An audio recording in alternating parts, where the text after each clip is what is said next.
Hai guys, ada yang suka nonton Game of Thrones gak nih? Seri drama peperangan yang alurnya tuh bikin candu. Perebutan untuk tahta dan mencapai kejayaan. Nah, aku kasih fun fact nih ya. Di Indonesia ada versi aslinya loh. Apa jangan-jangan zaman dulu situasi negara kita tuh mirip di Game of Thrones? Contohnya Kerajaan Demak. Ini tuh versi lokalnya Game of Thrones. Sejarah Kerajaan Demak ini dipenuhi oleh darah dan motif-motif tersembunyi. Ada pertikaian, pembunuhan, pengkhianatan, dan pembalasan dendam.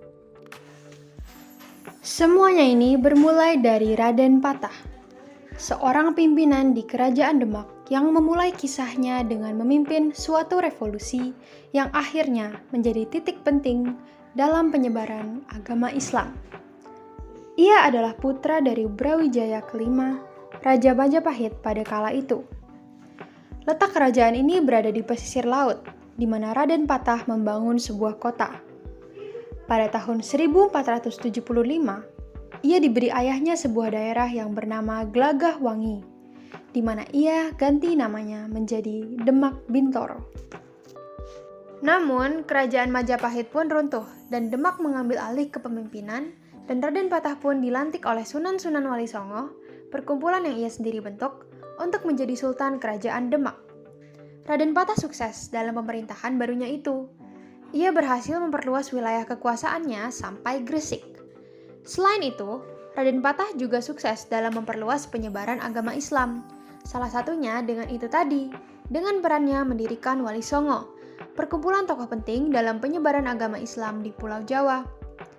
Di bawah kekuasaan Raden Patah, dengan mengutus putranya sendiri yaitu Adipati Unus, Kesultanan Demak semakin berkembang karena berani melawan Portugis di Malaka, yang pada saat itu memonopoli perdagangan di Nusantara.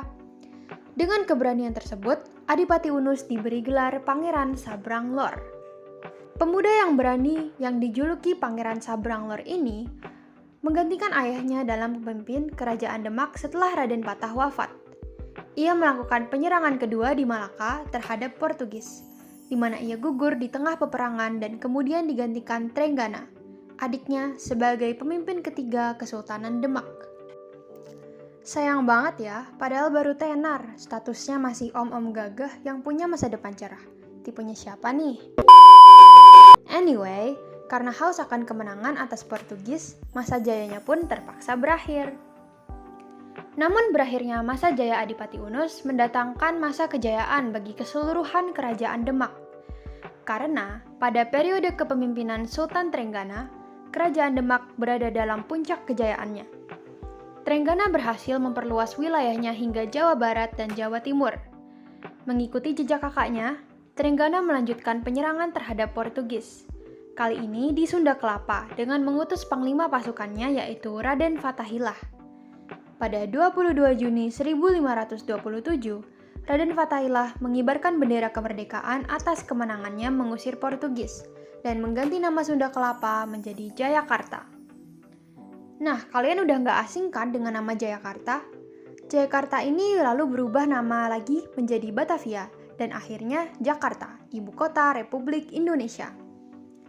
Pencapaian Sultan Trenggana ini sangat banyak, namun sayang, ia dibunuh saat menyerang Panarukan di Jawa Timur, yang saat itu dikuasai oleh Blambangan. Wafatnya Sultan Trenggana meninggalkan tahta Kerajaan Demak kosong. Aduh, mana sih dramanya? Dari tadi cuma kisah pergantian raja yang aman-aman aja. Aku juga mau dramanya dong. Oh iya, ini kita masuk ke dramanya deh. Kita masuk ke topik perang saudara, yaitu titik awal dari runtuhnya Kerajaan Demak. Dengan tahta yang kosong dan kedudukan Sunan Prawoto sebagai anak sulung, maka disepakati bahwa Sunan Prawoto lah yang menggantikan posisi ayahnya. Pada pemerintahan Sunan Prawoto, Demak mulai mengalami nasib sama seperti Majapahit. Perebutan tahta antara saudara membayangi kesultanan ini. Pada saat itu, seorang bernama Rungkut atas suruhan Arya Penangsang membunuh Sunan Prawoto. Nah, kenapa sih Arya Penangsang ingin membunuh Sunan Prawoto? Alasannya, karena Ia ingin membalas dendam sebab dulu sebelum tahta kerajaan jatuh pada Raden Trenggana, seharusnya tahta itu berada di tangan Surawiyato, yaitu ayahnya sendiri.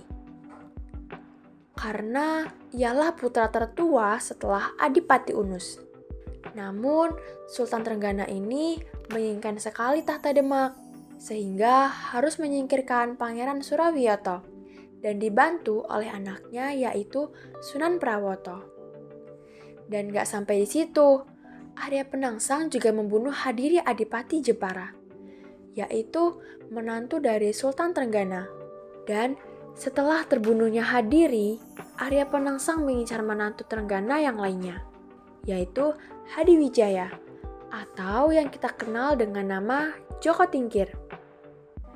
Nah, ternyata membunuh Hadiwijaya itu tidak gampang. Malah, hal ini membuat konflik antara Arya Penangsang dan Hadiwijaya mencuat.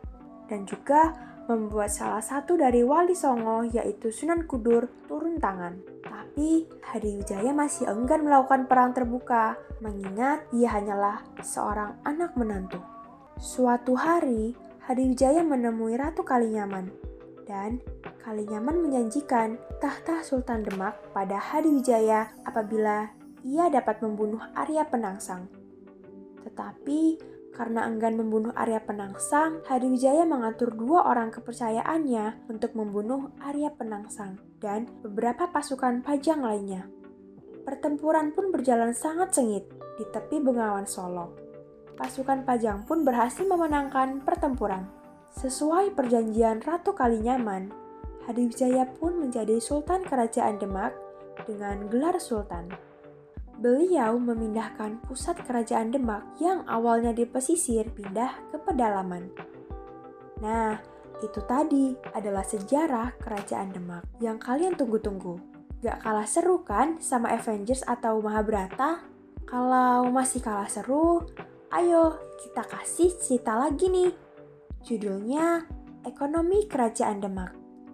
Perekonomian Kerajaan Demak berkembang dengan pesat dalam dunia pertanian, yang merupakan sektor utama perekonomiannya. Pada masa itu, selain pertanian, perekonomian Demak juga didasarkan pada perdagangan dan kerajinan. Tanah yang subur dan kondisi iklim yang baik memungkinkan produksi padi, jagung, ubi jalar, dan buah-buahan dalam jumlah yang besar.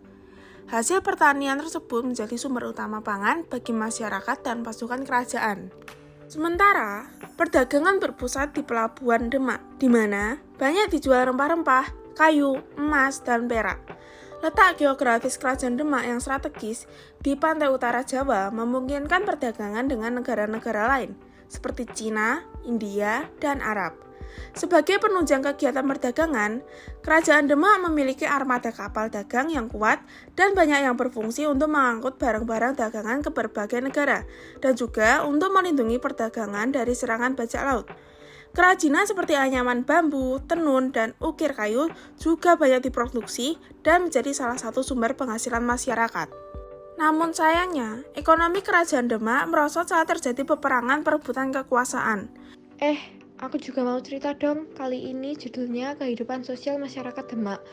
Pada masa kekuasaan Kerajaan Demak, berbagai aspek kehidupan sosial telah diatur sesuai dengan ajaran Islam. Meski mayoritas masyarakat sudah mulai menerapkan peraturan Islam, masih terdapat beberapa masyarakat yang masih menjalankan tradisi lama. Kondisi tersebut menciptakan kehidupan sosial masyarakat yang memadukan antara agama Islam dan tradisi lama. Dalam masyarakat Kerajaan Demak, agama Islam menjadi pilar utama dalam kehidupan sosial.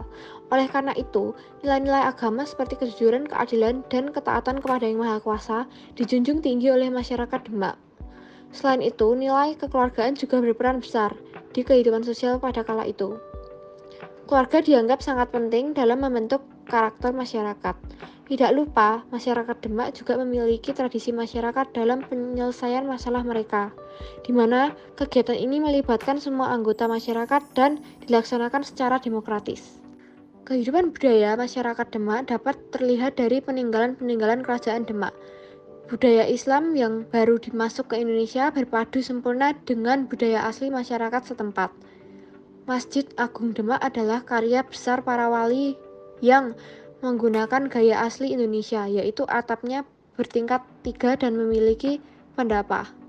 Di kompleks masjid, pada bagian belakang terdapat makam. Di tempat itu dimakamkan raja-raja Demak dan sangat dikeramatkan oleh masyarakat setempat. Oke, selesai cerita-cerita untuk kali ini. Gimana menurut kalian kerajaan yang satu ini? Wajib dibuat series gak sih? Kisah lokal ini pastinya seru kalau diangkat jadi suatu karya anak bangsa, biar gak ketinggalan sama TV show barat di sana. Sekarang kalau gabut, jangan pilih cari hiburan sama masa lalu orang lain. Mending ayo kita mulai melihat kembali masa lalu terbentuknya Nusantara kita yang hebat ini, dengan segala lika-liku dan kisah pilu dan kisah hebatnya.